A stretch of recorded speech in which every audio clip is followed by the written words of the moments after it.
Hi guys, welcome back to the channel. So it appears Harry and Meghan were involved in a catastrophic car chase last night in New York after Meghan picked up her award. So she was there with her mother Doria and Prince Harry. Everything seemed to have gone well, and apparently upon leaving they were in a high-speed chase reminiscent of Diana. So let's take a look. And now back to our breaking news on Prince Harry and his wife Meghan reportedly being involved in a, quote, near catastrophic car accident with paparazzi last night in New York City. At this time, we are told, at least we're not aware of any injuries to Harry, Meghan, or her mother. And according to Reuters, as we're learning more about just the circumstances of this incident happened yesterday after Meghan and Harry attended an award ceremony in New York. Meghan was honored with a Women of Vision award.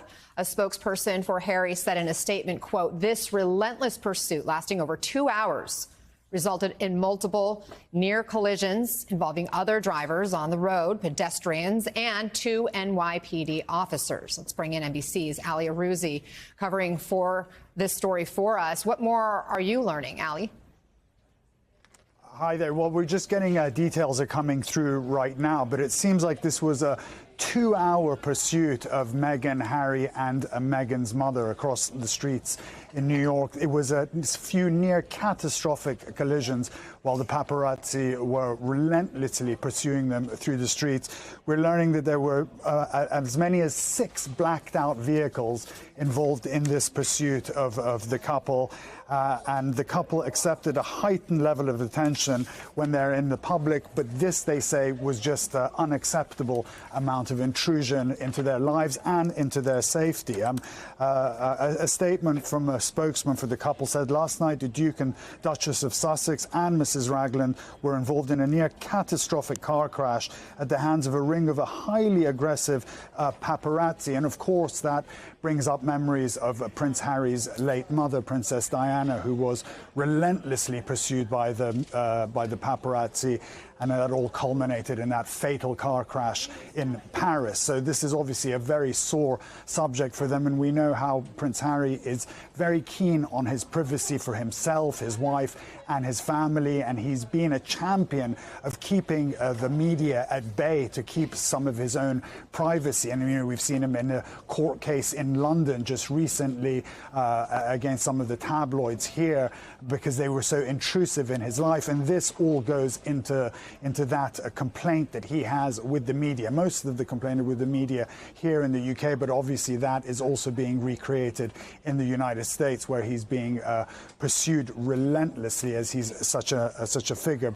This was them leaving last night after the event. There's going to be some flash photography.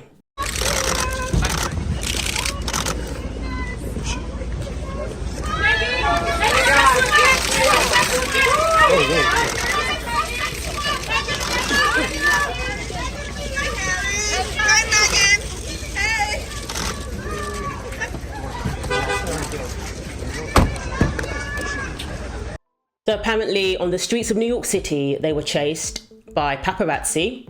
Apparently there were about 6 vehicles involved, and there were various near misses, near collisions. And this went on for about 2 hours, according to Harry's spokesperson. So let's get into the article. The Duke and Duchess of Sussex have been involved in a near catastrophic car chase involving paparazzi photographers, their spokesman has said. The relentless pursuit, which took place in New York on Tuesday evening, lasted more than 2 hours and resulted in several near collisions with drivers, pedestrians, and police officers, the Duke's spokesman claimed. The couple had earlier attended an award ceremony where Meghan accepted a prize celebrating feminist champions. The Duke and Duchess, who were also with Meghan's mother, Doria Ragland, were forced to seek refuge in multiple police stations as they tried to lose photographers. It is understood that the trio were staying at a friend's house, but felt unable to return there after the award ceremony as they were being followed. Having left the award ceremony at about 10 p.m, they were chased by a gang of around 6 paparazzi vehicles, the Telegraph understands. They were in a vehicle with members of their private security team, but felt forced to take refuge in police stations as they struggled to shake off the photographers. I don't mean to laugh. I'm glad that nobody was hurt. I'm glad that no accidents were reported. According to their spokesman, at the worst, there were near misses. So that's a very, very scary situation. And, I'm glad that everything appears to be okay in terms of their health and safety. So I just want to put that out there. But it sounds insane. It sounds insane. Harry and Meghan are no different from any other celebrity in New York City. New York City is full of celebrities. So why would they be given this treatment? Compared to other celebrities. Beyonce lives in New York City. Jay-Z lives in New York City. I really don't understand this. And why would it go on for 2 hours? These are the questions I'm asking. And we don't have all the details. Details are still coming in. But why would this go on for 2 hours? Seeking refuge in police stations. Again, if that was the case, then surely the photographers would have to, be told to go away, be told to move along. Because if they have gone into a police station, why would the photographers be emboldened to continue chasing them? And then they have to go into another police station. I mean, how many police stations are there in New York City? Why would they not just go to their destination? Why would they continue being driven around for 2 hours? Just go to your destination. That's why I'm questioning why it went on for 2 hours. Okay, then they would know where you are. But even so, I mean, I don't know how it works, but for me, I would just go to my destination. Then you're inside the safety of your home. And if they're camping outside your apartment or your friend's apartment, then call the police and tell them to move them along or move to another location. But to be on the road, a high-speed chase, having near misses where you're getting into potential accidents, not just with cars, but with pedestrians, I would think it'd be better to just go home. That's my opinion. But again, this story, it's going to be met with skepticism. I'm telling you this right now. It is going to be met with skepticism. Rather than people feeling sympathetic towards this story, towards Harry and Meghan in this story, people are going to be very skeptical. Why? Because this is the boy who cried wolf. He currently has his court case in the UK where he's trying to get police protection.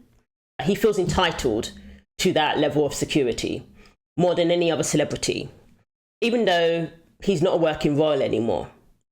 If he comes for royal events, he will have security anyway, because the event is going to be covered by security regardless. So if he's coming for, like the coronation, obviously the security there, he doesn't need his own security for the coronation. There was security. So it's like, why does he feel entitled for taxpayers to pay for him when he's no longer a working royal? And he's now a celebrity, essentially. And celebrities pay for their own security. When they go traveling, they pay for their own security. Just like when they visit the UK, it's no different. Okay, so there's that. Second of all, Harry has, again, this is why I call him the boy who cried wolf.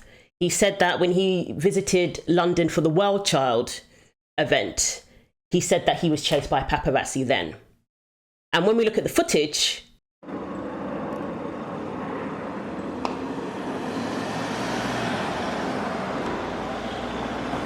so he wasn't chased, according to this footage. Obviously, it's just a few seconds, so maybe it happened later, but it looks pretty calm there. And then their whole Netflix documentary was trying to paint them out to be victims, to be people who are pursued and hunted. There was that one scene where they were coming out of a garage. Basement of the building too, as we were doing that walk, they were recording too, just so you're aware. Back in my mum's days, it was physical harassment. She's following us. This path. I mean, worst case scenario, so safety first. Worst case scenario, we're going from one garage to another. Like, it's... Paparazzi still harass people. And apparently there was a photographer on a motorcycle. Did we see the photographer on the motorcycle? No.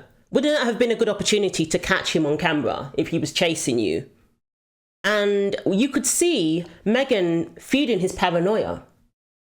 She was speaking about, oh, he's there, I could see him, things like that. And Harry seemed genuinely to be really in a heightened state of paranoia, to be really on his guard.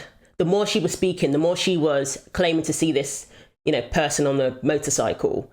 He seemed to be very much on guard, and understandably so. But it seemed like she was feeding that. But yet, when we look at the footage, if you watched it, we never saw this person. So again, that only creates skepticism. It does. It makes people wonder, are you trying to paint yourself in the same light as your mother? And you want us to think that if we don't give you what you want, if we don't give in to your demands, you're basically hanging it over our heads and saying that me and my family could be in the same position as my mother was. So I need this security and I don't have to pay for it. And we know that Prince Harry has a sense of entitlement. Both he and Meghan do. So I'm glad that they're okay and no accidents were reported. It does sound like a very scary situation, and it does bring back memories of Diana. So for that reason, it is very concerning, absolutely. But these two are not that big of a deal in the US. They're not. People will kick up more of a fuss if they saw Beyonce and Jay-Z in New York. Well, at the same time, people are used to seeing celebrities there as well. So they claim to care so much about their privacy, but they call the paparazzi. And I hate to say it, Diana did this, something similar as well. She was known to do that. But, Harry and Meghan, they call back grid. They go through the front entrance when a lot of these venues have private entrances. We saw when she did her baby shower, she went in the front entrance. And apparently that's a very famous hotel where celebrities frequent. And they go in the back door. They don't go, in the front for the paparazzi to take photos of them. A lot of the time we've seen them papped, she has called the Paps. It's been backward. So again, it's like there's a lot of contradictions. But anyway, let's wait for more information. Are you worried for Harry and Meghan for their safety now? Do you think that this will help his court case in the UK? I mean, this is New York, obviously. It wasn't the UK, but still, he could say, this is what happened to me just last week. I think he's going to be in court pretty soon. Prince Harry has been told that police officers are not for hire as private bodyguards as the security row continues. Yeah, the Duke offered to pay for protection from the armed squad. When he's in the UK, he took the Home Office to court after the proposal was rejected. Well, joining us now is Royal and Showbiz reporter Kinsey Schofield. Are you keeping up, Kinsey? Because it's tough, isn't it? 6. I mean, from the last I counted, it was 6 court cases. But, yesterday he had 2 going on at the exact same time. Matthew Butt, Casey, he was a spokesperson for the Met, told the judge it is wrong for a policing body to place officers in harm's way upon payment of a fee by a private individual. And they are arguing that you or I could not do the same thing. And it would be unfair to allow Prince Harry this privilege.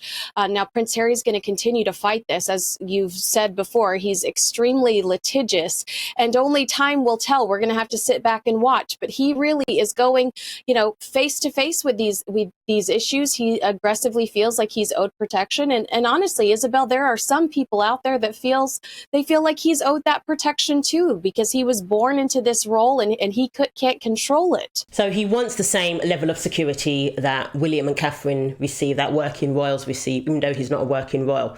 Princess Anne does not receive, security. The chauffeur, when he went to get out of the car, he was shot.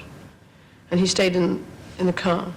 And then he opened the door. And we had a sort of discussion about where or where not we were going to go. What did you say? What do you remember the discussion? I mean, what did he say? Well, he said I had to go with him. Can't remember why. I don't think you really gave a reason why. No, perhaps not. But you were quite obstinate about it. I said I didn't think I wanted to go. She has it for royal engagements. Princess Anne. So this is what this is about. It's about status. Yes, he's offered to pay now, but I'm inclined to believe he has a sense of entitlement. He doesn't really believe that he should pay for it. He wants IPP status, meaning wherever he travels in the world, he will get that security. And guess what? If he gets IPP status in the US, we taxpayers will have to pay for his family. So let me know what you think. Thanks for watching. Take care of yourselves, and God willing, I will see you in the next video.